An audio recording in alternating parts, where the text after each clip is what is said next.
Welcome back, y'all. Coach Paul here from One Degree Coaching. So grateful and humbled that you're all watching this right now. Always do a recap, always a review. I'm a teacher at heart. Step one in my process, clarity. Know what you want. Mental GPS. Does that goal over the next 12 months excite and scare you at the same time? Right? Do you have that address in the mental GPS? Step two, become aware. Become aware of your thoughts, your emotions, your feelings, most of all, your little voices in your head. Once you start getting really good at your thought process and analyzing all those things, thoughts, feelings, voices. But step three, identify paralyzing paradigms. Now you know, what is a paradigm? Set of beliefs that define your current reality. Where are the paradigms from? Generationally, what you heard from your mom and dad and grandma and grandpa. Environment, where you grew up. What did you see? What did you hear? How did you spend the money? What cars? What the home?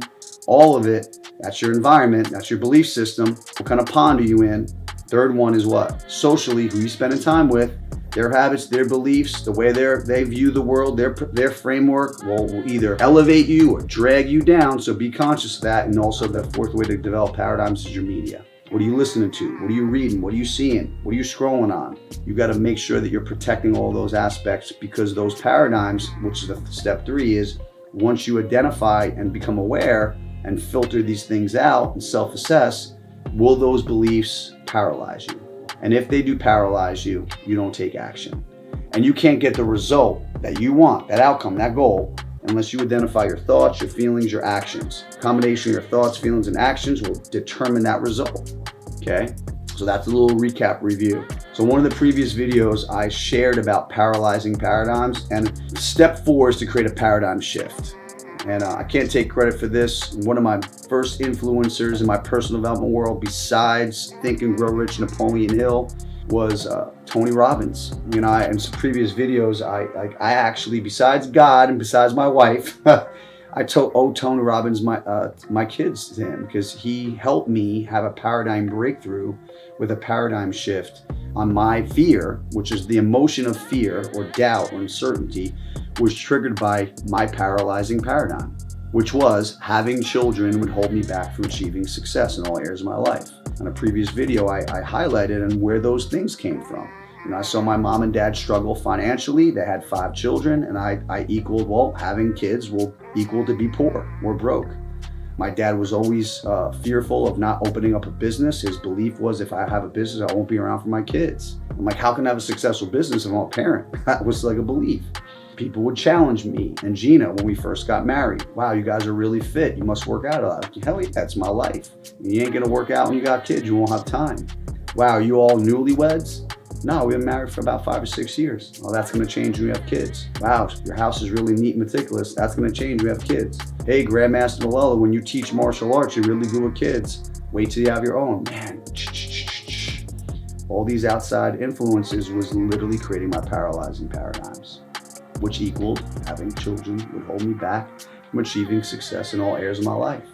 There's multiple experiences, or examples rather, that I have on paralyzing paradigm. I'm just giving you this one emotional one about becoming a parent around the area of life of family. And then I went through this paradigm shift, and Tony Robbins calls it future pacing. He actually calls it the Dickens process. So if you know the movie Scrooge, right? Charles Dickens wrote this movie. Mean old man, wealthy guy. I'm sure you watched this movie before, right? Some version of it. Arguably, these ghosts of Christmas, or these angels come down in this dream and they're like, yo, bro, you're acting like an idiot. And they did. They took him in this past, but they took him in the future. And they took him a little bit deep into his future. And they're like, man, if you continue to think like this, treat people like this, you know, behave like this, it's your behavior. Let me show you what your life's gonna be like. You know, and they took him a little bit deep into the future. It just didn't make a big impact. Didn't cause enough pain. They took him a little bit further, not so much either. They took him deep into his future. If you remember the movie, he was what? Alone, broke, sick, everything around him fell apart. It caused a lot of pain.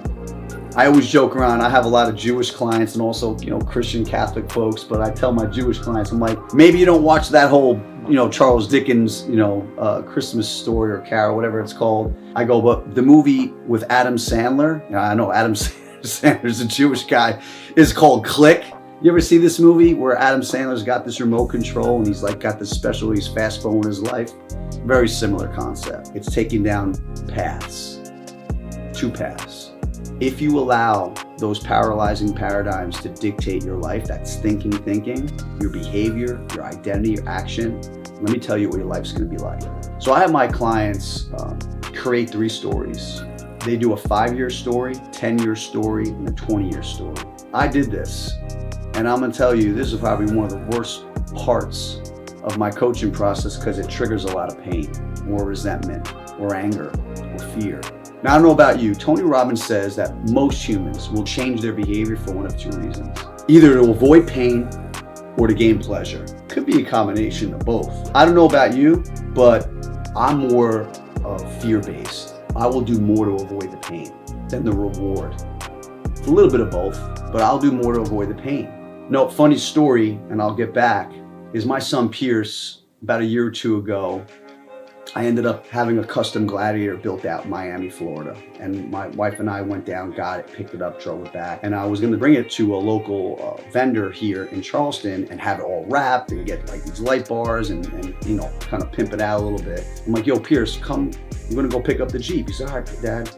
And he's not a young man of a lot of words. So we're in the car and Gina was excited. We're gonna have a little time together and maybe get him to speak to me. And so Pierce asked me this really powerful question. And he goes, hey, Pop, what's your worst fear? And I'm like, I looked up, I'm like, thank you. Like, oh man, this is a good opportunity right now, my boy. I'm like, you know what, Pierce, if I was your age or maybe a little bit older and I had to answer that question, I probably would have said fear of failure. But that's not what it is anymore. He's like, what do you mean? I go, I was 100% afraid to fail, but I'm a business owner. I'm an entrepreneur. You don't learn unless you fail. Yeah, I'm like, I tell my clients, like, entrepreneurship, sales, all this stuff, being a business owner is like a roller coaster, man. Most of the people that hire me, they love roller coasters. There's ups, there's downs. You have to fail. You have to fail. There's no such thing as succeeding without failure, without pain. Like, growth doesn't happen without struggle. It just, God doesn't give you the crown first. You know, it doesn't work. And if you don't like that shit, punch in, punch out. Get a 9-to-5 job. It's okay. That's your definition of success, right? I mean, love my dad, but that's what he chose. He chose a union working path. It's not wrong. It's comfortable. Not for me. I call it like a merry-go-round. You like the merry-go-round? Cool. You happy? Awesome. I don't like merry-go-rounds. I like roller coasters. And the people that hire me, they like roller coasters. So I said, Pierce, it used to be fear of failure. But actually, I embrace failure now. And I did say this, and forgive me if you take it the wrong way, but I made failure my bitch. It's plain and simple. That's it. Tony Robbins says you have to learn how to dance with fear, dance with failure. And so you have to embrace fear. Make fear your bitch. Make it your driving force. You got to face it. And he goes, well, what's your worst fear then? Besides, it used to be failure. And I said, my worst fear is not growing, remaining the same, becoming comfortable. And there's another story I have, and I'm sure on one of these videos I talk about it. Besides my dad being my first mentor, my next mentor was my original martial art teacher. And he had a lot of success really early. He was a heavyweight national Taekwondo champion. He opened up 3 successful martial arts schools in the 1980s, early 1990s, which was unheard of back then. I remember he had a brand new, big, huge home. He had a Corvette, Harley Davidson. Like, dude, as a kid, teenager, like that was the shit. He was the idol. I kind of wanted to be like that. And so he got stagnant. Grow. And what happened is my grandmaster says, big head fall over. He left his master. He didn't hire financial advisors, coaches. He didn't learn. He just thought he knew everything, right? He got a lot of success in a short amount of time, and he got stagnant. True story. And really quick, and was probably around my age, a little older than me, you know, he died really young. He didn't take care of his health. He didn't have wills, trusts. He left his wife desolate with nothing, legacy gone, empire gone, because he was too much ego and pride. So my worst fear, Pierce, I told him, is not growing, remaining stagnant. And this is universal law. If you're not growing, you're dying. And I love when people go, I don't yearn for anything. That's cool. You're on your way out. you're that comfortable. If that tree's not growing, it's dying.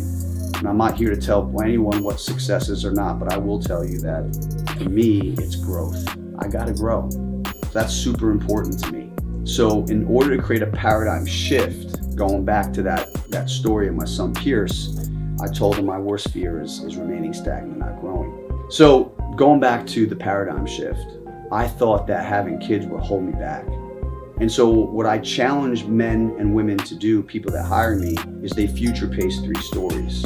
They do a 5-year, 10-year, and 20-year. And how they frame this out is, let's just say it's the year 2026. They say it's the year 2031, X amount of year age, and they describe their life if they continue to have the stinking thinking.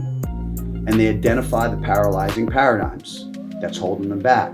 The questions I want you to kind of ask yourself, first off, is if I allow myself to think like this over the next 5 years of my life, first question, I always start with ego. How would it affect my self-image, my confidence, my self-esteem, my ego? I mean, I don't care if you're a guy or a girl, it doesn't matter. We all start with ego, 100%. How does that belief impact you with your self-confidence, your self-esteem? Here's the next thing. How does that negative paralyzing paradigm, how does that belief then could impact you in your intimate relationship, whether it's your husband, your wife, your spouse? I don't know about you, when things are weighing on me in one area, I have a beautiful wife, I can't focus on her because it's weighing on me. It could impact a marriage, intimacy, focus. What's the third thing if you have children, how can that paralyzing paradigm, that set of beliefs of maybe stagnation, not growing, not improving, it doesn't matter what the paradigm is, right? How can it impact your children? You're gonna pass any paralyzing beliefs down to your kids. When they're little, you're the hero, but as they get older, they're watching you. They're watching your behavior, your standards, everything that you do or don't do. You will pass that shit down to them. You tell them you want them to be the best version of themselves. Go out there in the field, give it your all, go out there, get the best grades, go out there, get the best.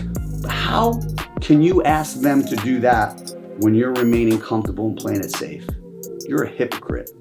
What's the fourth thing? A lot of my clients are financial advisors. They ask this question about lost opportunity cost. Man, if you continue to think like that, have that stinking thinking, have that paralyzing paradigm dictate everything in your life, what aren't you taking advantage of? What opportunities aren't you going for? It could be financially. A lot of my clients are financial advisors, and they stay stuck at a certain level of production with their clients, and they stay stagnant. I ask them to figure out the math financially, staying at one level of production compared to another level of production. It's like millions of dollars to some of my guys and gals. Financially, it can impact you not taking action, not taking risks, playing it safe, playing it small because you're fearful, you're doubtful, you're uncertain. Remember, those paralyzing paradigms are going to dictate emotions. It's ego, intimate relationships, kids, lost opportunity. Man, where aren't you going? What kind of life you got? Where aren't you going on vacation? You going first class or not? You going here or not? Talk about experiences with your family. Just because you're playing life small, think about impact. Who aren't you helping? What is the impact? What aren't you building? Who aren't you helping? If you're in a business, and you got talent and gifts, how come you're not sharing it because you're afraid? You're playing small out of fear. That paralyzing paradigms are holding you back. How does that make you feel? You know what's gonna stack? Regret, resentment, anger, disappointment. You do that in 5 years in the future, it may not be a big deal. You're like, I'm still young, I got plenty of time. All right, now the second phase is to do the same thing, but compound it into 10 years. So maybe like I'm filming this, it's 2036. How old are you? Now describe your life. How does it impact your ego, your self-confidence, your marriage, your children? Are they paying attention to you? Do they listen to you? What aren't you doing? Opportunities, loss of income, production. Where are you going? What aren't you building? Everything is cost. What does it cost you? What's the consequence? How does it make you feel? Now here's the worst one. Think of that Scrooge. Deep into the future, 20 years into the future. Describe your life. Now I did this in my mind. I visualized myself not becoming a parent, literally alone. Maybe having a successful business, having a great marriage, being fit, no kids in my life. no kids. I would have missed out on the birth of my kids. I would have missed out their first steps. I would have missed out on the first time I heard them say daddy. I would have missed out on the first time they broke a board or got their first belt in our martial arts school. And my daughter singing for the first time on stage. My son's first goal. I would have missed out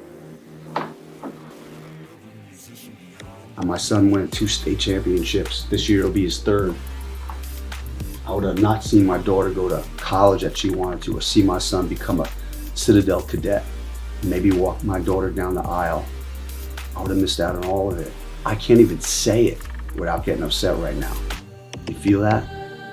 That's the feeling you have to have, the emotions that you have to have, because your paralyzing paradigms are holding you back. I challenge you to write your pain story. And when you write out your pain story, watch the shift that happens in your life. Watch the shift. And then after we create that paradigm shift, we're going to create an empowering paradigm, a new set of beliefs. And we're going to create a whole new story. And then you're going to have to recondition it, where it becomes your truth. It'll change your whole life, I guarantee, because it did for me. And maybe one day you'll thank Coach Paul, just like I thank Coach Tony Robbins, changing my life. I owe him and I owe God and my wife the gifts of my 2 kids, because I created a paradigm shift, because I chose to become aware and self-analyze my stinking thinking. And I hope you do too.